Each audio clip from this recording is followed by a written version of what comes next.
एक दर्द छुपाने के लिए शम्मा जलती है, पिघलती है जमाने के लिए। शम्मा जलती है, शम्मा जलती है।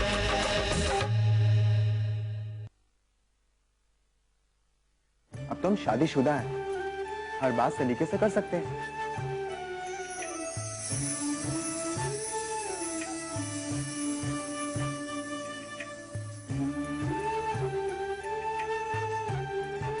तो बताओ क्या इरादा है?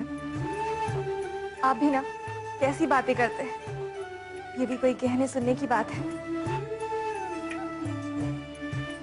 देखा, ये बात सुनकर तुम्हारे चेहरे पे कैसे मुस्कुराहट आ गई। अब सोचो कि जब घर वाले ये बात सुनेंगे तो उन्हें कितनी खुशी मिलेगी, है ना?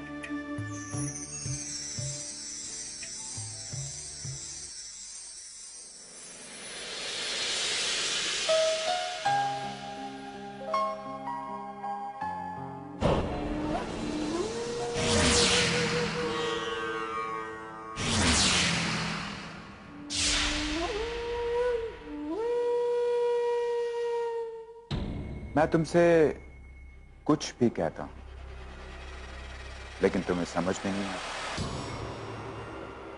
क्यों नहीं समझ पाती हो तुम? इतने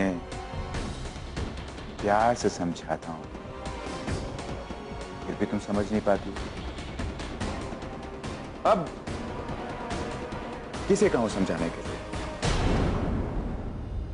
तुम्हारे घर वालों को कहूंगा तो उन्हें भी बुरा लगेगा।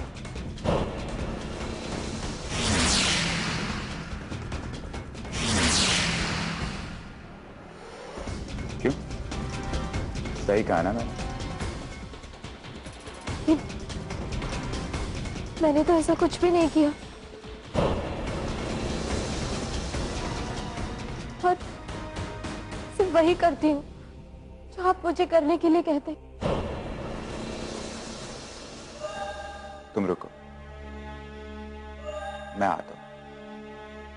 वेट, ठीक है?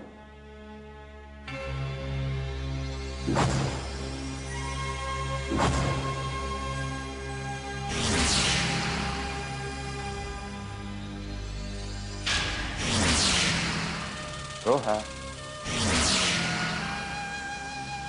तुम्हें पता है कभी कभी कुछ चीजें ऐसी होती हैं, उन चीजों को संभालना बहुत मुश्किल हो जाता है। और कभी कभी कुछ लोग ऐसे होते हैं, उन लोगों को संभालना मुश्किल हो जाता है। और कभी कभी कुछ आदतें ऐसी होती हैं, उन आदतों को संभालना मुश्किल हो जाता है। और कभी कभी कुछ कपड़े, उन कपड़ों को संभालना बहुत मुश्किल हो जाता है। अनकंफर्टेबल सा हो जाता है इंसान, चलते चलते दुपट्टा जमीन पर लहराने लगता है। ना ना ना ना, मैं तुम्हारे दुपट्टे की बात थोड़ी कर रहा हूं, मैं तो तुम्हारे बालों की बात कर रहा हूं।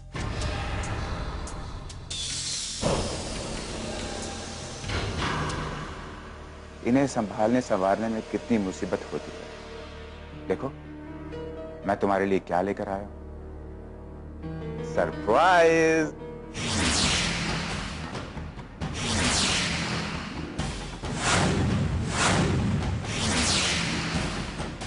आज मैंने सोचा है तुम्हारे बालों की मुसीबत को हमेशा हमेशा के लिए खत्म कर दे। ठीक है? ठीक कहा ना मैंने? ना होंगे बाल, ना होगी मुसीबत। नहीं ठीक कह रहा हूं ना मैं? मुझे माफ कर दीजिए, वो काम में मैं इतना उलझ गई थी कि मुझे बाल संवारने का वक्त ही नहीं मिला। क्या हुआ? वक्त की बात कर रही हो तुम? अब वक्त की कोई टेंशन नहीं होगी, छोटे छोटे बाल होंगे, संभालने संवारने की मुसीबत खत्म हो जाएगी। अब यहां से शुरू करूं क्या? नहीं, खुदा के लिए ऐसा मत कीजिए। तुम खाम खा टेंशन ले रही हो, खाम खा। मैं तुम्हारी मुसीबत को हमेशा हमेशा के लिए दूर करने वाला हूँ, ऐसी कोई बात नहीं है, ठीक है? अच्छा यहाँ से स्टार्ट करूँ? अच्छा चलो यहाँ से स्टार्ट करते हैं। नहीं यहाँ से, ठीक है? कर देते हैं ना। अच्छा चलो यहाँ से करते हैं, यहाँ से। तो आप नाखून और बाल जब कटते हैं तो इंसान की मुसीबत कम होती है, समझो। Try to understand me. कहाँ हो तुम?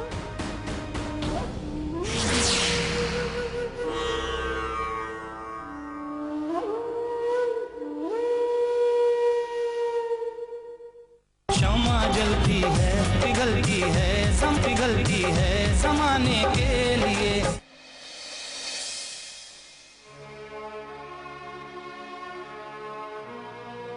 तस्कर, जिस इंसान के जहन पर लालच सवार हो, वो लालच के महदूद दायरे से बाहर आ नहीं पाता। यही सूरत हाल है अकबर की। हमने चाहा कि मिलकर वो हमारी बात मान ले, लेकिन वो कोशिश नाकाम हो गई। अबूजान, अब मैं आपका फैसला जानना चाहता हूं। अब आप क्या सोचते हैं? अब हम कुछ सोच नहीं पाते, कुछ सोच नहीं पाते। इसलिए अब हमारी जानिब से आपको फैसला लेने की पूरी आजादी, क्योंकि हम जानते हैं कि तुम महज अपने बारे में नहीं, पूरे खानदान के बारे में सोचते हो। इसलिए तुम जो भी फैसला लोगे वो फैसला वाजिब ही होगा। शुक्रिया अबूजान। अबूजान, आपको पता है कि शहनाज के पास नसीम भाभीजान का फोन आया था।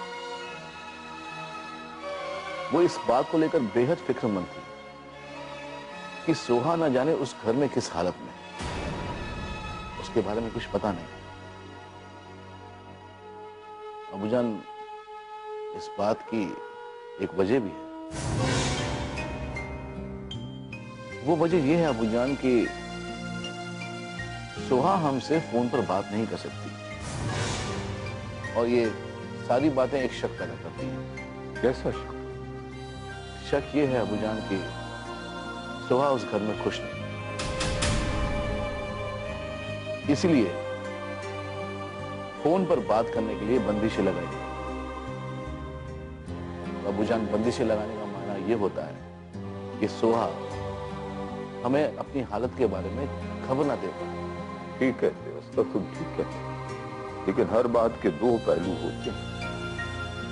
और इस बात का दूसरा पहलू ये हो सकता है कि अकबर नहीं चाहता कि वो हमें उस घर की खबरें देती रहे। अकबर अपने घर में बैठकर हमें बर्बाद करने के क्या क्या मंसूबे सोचता होगा, और उन्हें इस बात का खौफ है कि कहीं सोहा टेलीफोन के जरिए हमें उन मंसूबों की खबर न दी। आप बिल्कुल ठीक कह रहे हैं अबूजान। एक बार ऐसा हो चुका है। अल्तमश की आंखों में तेजाब डालने के मंसूबे सोहा की वजह से ही नाकाम हुए, और अगर वो लोग इस बात को लेकर खौफजदा है तो फिर इसमें हैरानी की कोई बात नहीं। अबूजान, मैं तो फैसला कर चुका हूं। आप क्या कहते हैं? सोहा को इस घर में वापस ले आना चाहिए। तुम जो भी फैसला लोगे वो फैसला अच्छा है। अब इस घर के बाकी लोगों से सलाह मशवरा कीजिए, लेकिन एक बात का ख्याल रखिए कि क्या अकबर अपने बेटे साहिल को सोहा को तलाक देने देगा? अबूजान, अब जब हम फैसला ले चुके हैं तो राह भी निकल आएगी। वैसे कानून हमारे साथ है, और अगर जरूरत पड़े तो हम कानून की मदद लेंगे। इंशाअल्लाह, इंशाअल्लाह।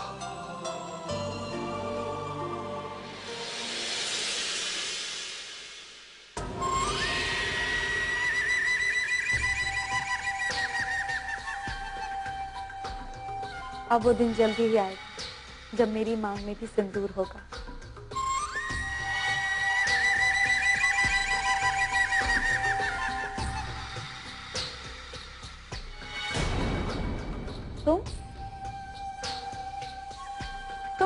मेरे कमरे में?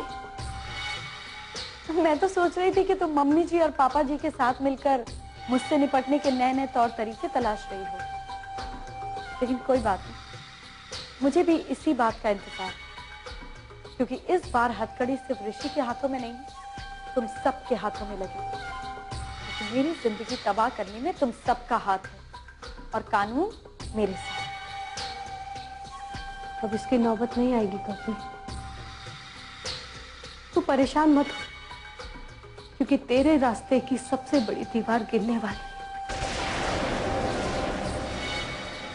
क्या क्या मतलब है तुम्हारा? गौतमी, मैंने फैसला किया है। क्षमा जलती है पिघलने के लिए। क्या क्या मतलब है तुम्हारा? गौतमी,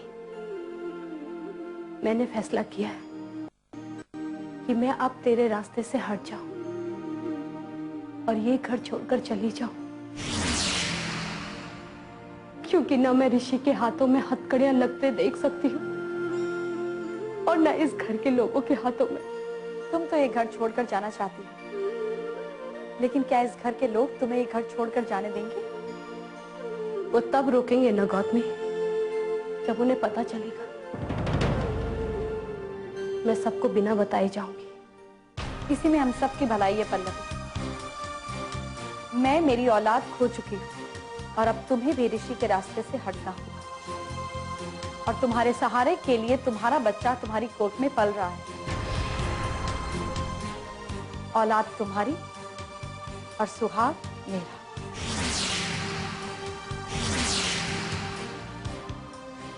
मैं आधी रात को ये घर छोड़ दूंगी गौतमी, लेकिन तुझसे एक प्रार्थना है, इस घर को बहू की तरह संभालना। मैं जा तो रही हूं, लेकिन मन में एक अफसोस रहेगा कि माँ जी ने मुझे सास की तरह नहीं, अपनी माँ की तरह प्यार किया, लेकिन मैं ही उस प्यार को समझ नहीं पाई। और जब बहू होने का फर्ज निभाना चाहा, तो मुझसे बहू होने का अधिकार ही छीन लिया। गौतमी, कोशिश करना कि बहू होने का फर्ज निभा सको और इस घर को खुशहाल बना सको। चलती।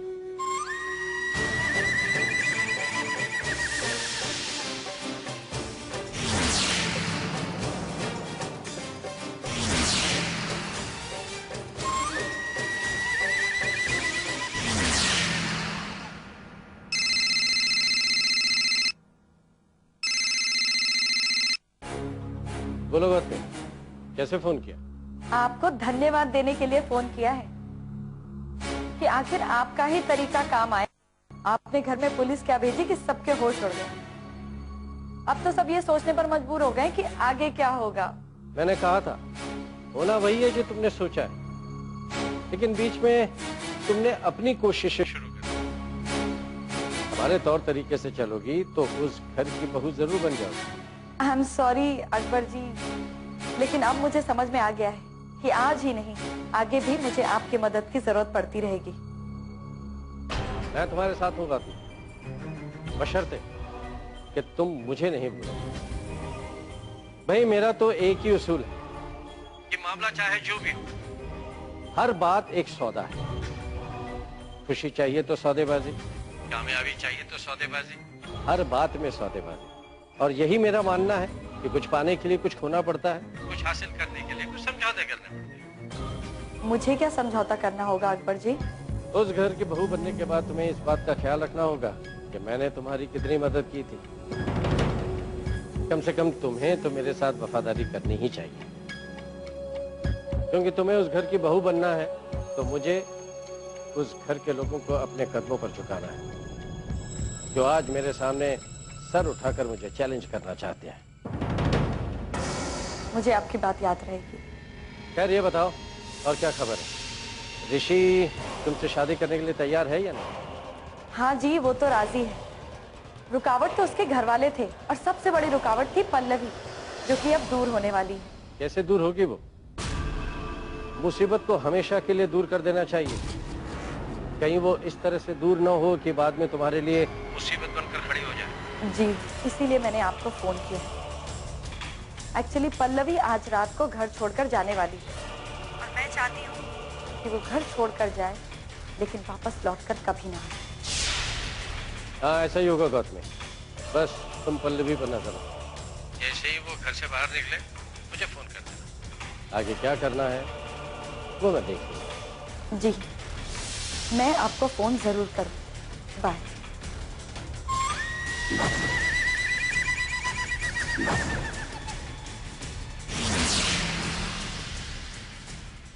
क्षमा जलती है पिघलती है जमाने। और बेगम, जब मैं समझौते के लिए अब्बू के घर गया था तो मैंने उनकी सारी शर्तें एकदम नकार दी, लेकिन अब मुझे ऐसा लगता है कि वो सोहा को वापस ले जाने के मंसूबे जरूर बना रहे होंगे। हो सकता है, लेकिन हमने साहिल को जैसे समझाया था, साहिल बिल्कुल वैसा ही कर रहा है। उसने सोहा को बहुत डरा कर रखा हुआ है। उसे इस घर में डरा कर तो रखा जा सकता है, लेकिन बेगम, अगर असगर और उसके घर वालों ने कानून की मदद ली और पुलिस लेकर यहाँ पर आ गए तो क्या वो डर कायम रहेगा? फिर तो ऐसा होगा कि सोहा उन्हें देखते ही वापस जाने की जिद करेगी और फिर एक बड़ा मोहरा हमारे हाथ से निकल जाएगा। ठीक कह रहे हैं आप, पर जरा सोचिए, अगर हमने सोहा को सराखों पर बिठाकर भी रखा तब भी सोहा हमारी नहीं हो सकती। उसे जब इस बात का पता चला कि आप अल्तमश के लिए गुंडे भेज रहे हैं, वो घर से भाग गई और उसने जाकर अल्तमश को बचा भी लिया। सोहा हमारी वफादार नहीं हो सकती, उसे इस घर में दबाकर ही रखना होगा। ठीक है बेगम, अगर कहीं ऐसा माहौल बन जाता है कि असगर पुलिस लेकर हमारे घर पर आ जाए तो उसके लिए हमें पहले से ही तैयार रहना पड़ेगा।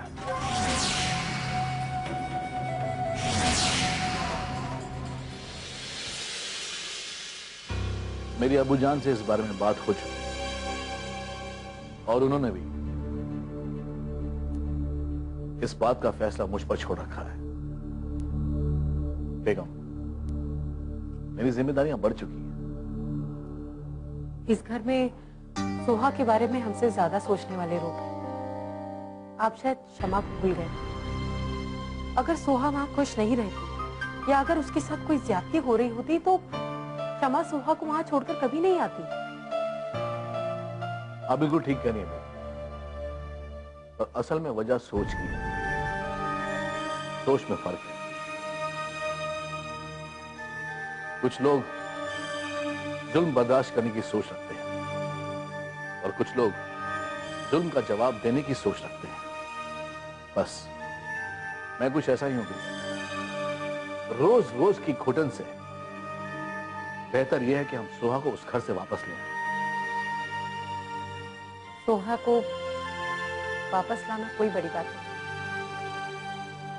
पर क्या होगा उसके बाद? क्या सोहा खुश रह पाएगी? पल पल अपनी खुशियों के लिए तरसे, क्या हम उसकी मुस्कुराहट वापस ला पाएंगे?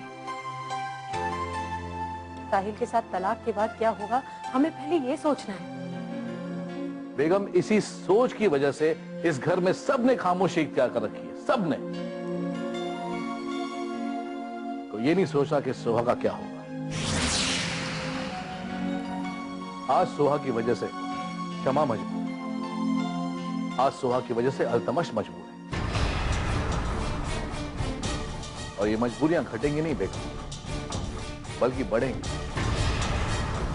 मैं इन सारी मजबूरियों से समझौता कर लेता अगर मुझे इस बात का पता चल जाता कि सोहा उस घर में खुश है, लेकिन ऐसा नहीं है। इससे पहले कि सोहा एक मजबूरी बनकर अल्तमश के मंसूबों को कमजोर कर दे, मैं अकबर भाई के मंसूबों को कमजोर कर देना चाहता हूं। इसलिए मैं खुद सोहा को उस घर से वापस लेने जाऊंगा और वापस लेकर ही आऊंगा।